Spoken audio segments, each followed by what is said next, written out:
2026년 6월 20일 토요일, 매일매일 하나님의 말씀과 골프 이야기 시작합니다.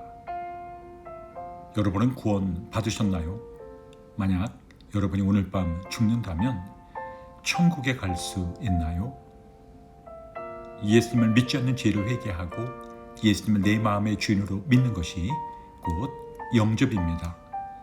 요한복음 1장 12절, 영접하는 자, 곧 그 이름을 믿는 자들에게는 하나님의 자녀가 되는 권세를 주셨으니, 회개하고 예수님을 내 마음에 영접하게 되면 예수님께서 내 마음속에 주인으로 들어오시게 됩니다. Have you been saved? If you were to die tonight, would you go to the heaven, repenting of the sin of not believing in Jesus and receiving Him as the Lord of your heart is what it means to accept Him. John 1:12. Yet to all who did receive Him, to those who believed in His name, He gave the right to become children of God. When you repent and invite Jesus into your heart, He comes in as the Lord of your life. Amen. 부활, 모든 사람이 믿을 만한 증거, 김성노 지음. 오늘은 20번째, 교회 공동체를 세우는 간증. 체육교사 시절 내가 전체 학생 앞에서 운동 시범을 보이면서 학생들 중 한 명 또는 두 명 즉시 내가 보여준 그대로 따라했다. 이 학생들은 앞에 세운 다른 학생들에게 또 시범을 보여주면 교사가 보여주는 것보다 학생들이 훨씬 더 빨리 따라하고 학생 전체가 금방 같은 수준이 되는 것을 보았다. 나는 제자 양육에 이 방법을 적용하였다. 학기 말 학생들이 시험을 치르는 것이 당연하듯이 제자 양육의 초기부터 말씀을 전한 후에 꼭 간증을 기록하고 나누는 시간을 가졌다. 이것이 한마음교회가 초대교회와 같은 공동체로 세워지는 데 있어서 가장 큰 역할을 한 간증의 시작이다. 처음에는 성도들이 간증문을 기록하는 것 자체를 어려워했다. 그러나 지금은 일주일에 들어오는 간증문이 1000여 편에 이를 정도로 유치부터 어르신까지 모든 성도들이 잘 훈련되어 있다. 보통 간증이라고 하면 병 고침이나 특별한 하나님의 은혜를 처음 이야기로 생각하기 쉽지만 우리 교회에서 하고 있는 간증은 강대상에서 선포된 말씀에 대한 성도들의 반응을 의미한다. 즉 설교가 목회자의 일방적인 선포로 끝나는 것이 아니라 선포된 말씀을 듣고 성도들이 무엇을 깨닫게 되었고 그 말씀이 어떻게 삶에 적용되었는지를 기록하여 예배 시간에 나눈다. 이런 간증에는 우리가 상상하지 못할 정도 여러 가지 능력과 유익이 있다. 첫째, 간증은 공동체를 하나 되게 한다.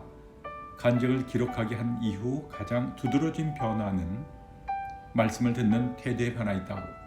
성도들의 간증을 기록하기 위해 황대상에서 선포되는 말씀을 더 집중해서 듣게 되고 베레아 사람들처럼 선포된 말씀을 다시 한번 깊이 묵상하게 되어 목회자와 성도가 말씀으로 한 마음과 한 뜻이 된다. 나는 초대교회 성도들이 한 마음과 한 뜻이 되어 기도했다는 것이 무엇을 의미하는지를 간증을 통해 충분히 경험하고 있다.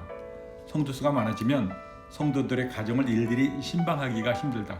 그러나 성도들의 간증을 읽으며 함께 기뻐하기도 하고 눈물을 흘리기도 하고 그 간증문이 기도 제목이 되어 기도하게 되고 도전도 받는다.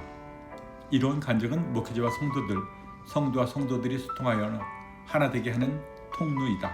둘째, 간증은 전신자 사역의 기초가 된다. 전신자 제사장 정신이 하나의 이상으로 끝나지 않고 실제 교회에 적용되게 하는 것이 바로 간증이다. 성도들은 기록된 간증을 강대상에서 나눔으로 자신이 지금 교회를 세우는 데 더 중요한 일을 하고 있다는 존재감과 주인의식을 갖게 된다. 또 간증을 기록하고 예배 시간에 나누는 훈련을 통하여 자연스럽게 검증된 일꾼들을 길러낼 수 있다. 일꾼은 어느 날 갑자기 되는 것이 아니고 목회자가 일방적으로 임명되는 것도 아니다. 꾸준히 말씀을 기록하고 공동체 앞에서 나누는 것을 통해서 모든 성도들로부터 인정받는 사람이 일꾼으로 세워진다. 이렇게 간증을 통해 일꾼 즉 전신자가 하나님 말씀을 전하는 사역자로 길러진다. 셋째, 간증은 양육을 가능하게 한다. 체육교사로 학생들을 가르치면서 배운 영적인 진리가 있다면 양육은 체킹이라는 것이다.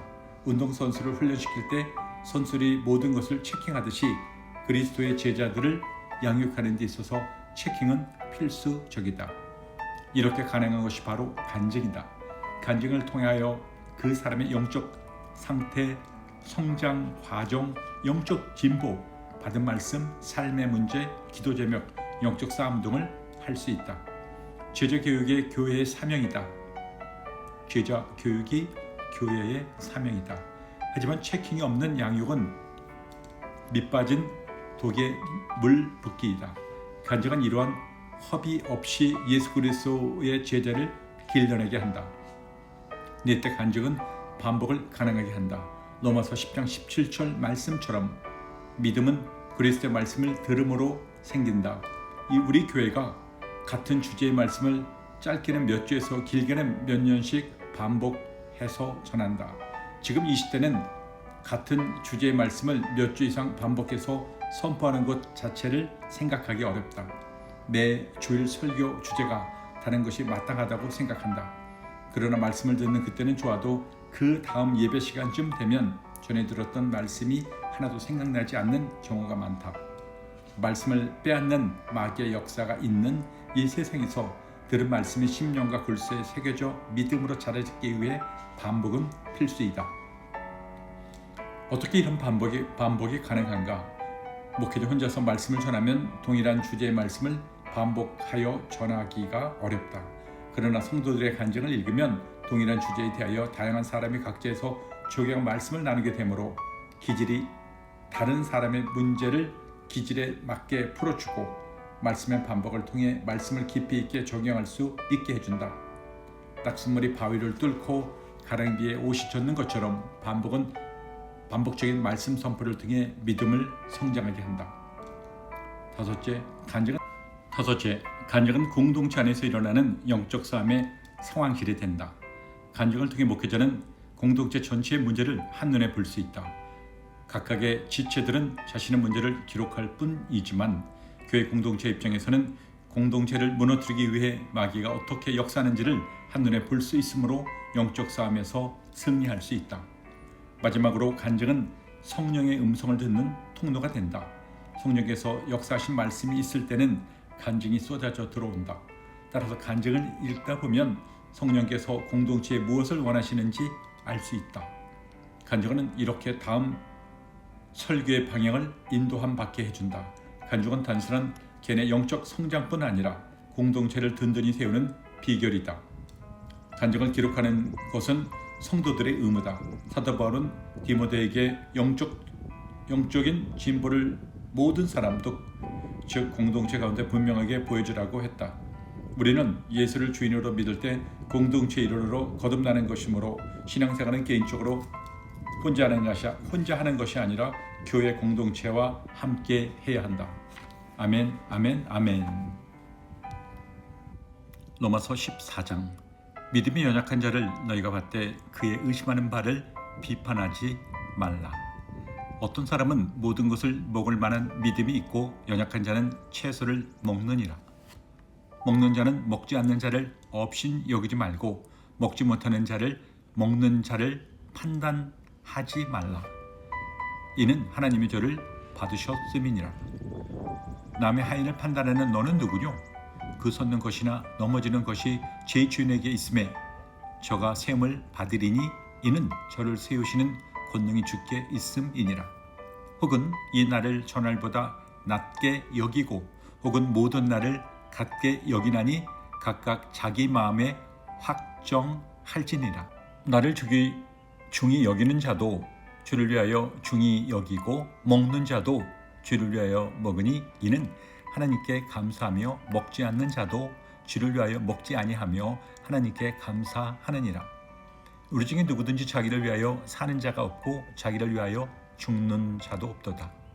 우리가 살아도 주를 위하여 살고 죽어도 주를 위하여 죽나니 그러므로 사나 죽으나 우리가 주의 것이로라.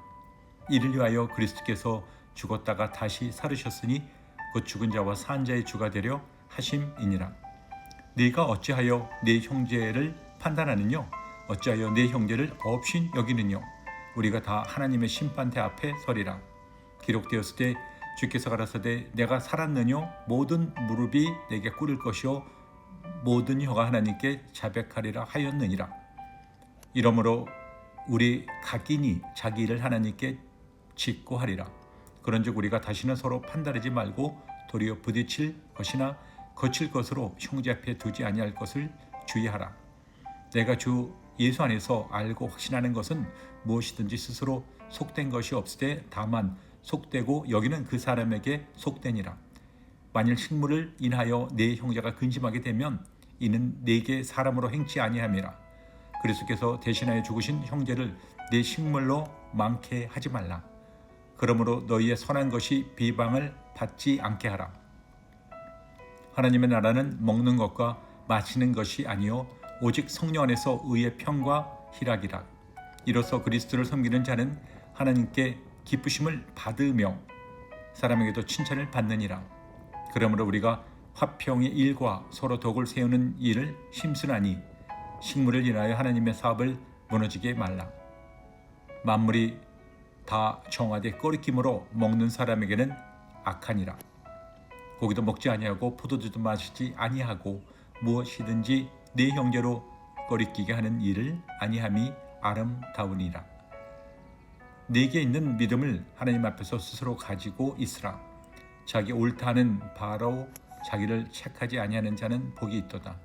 의심하는 자는 정죄되었나니 이는 믿음으로 쫓아 하지 아니한 영고라. 믿음으로 쫓지 아니하는 모든 것이 죄니라. 아멘, 아멘, 아멘.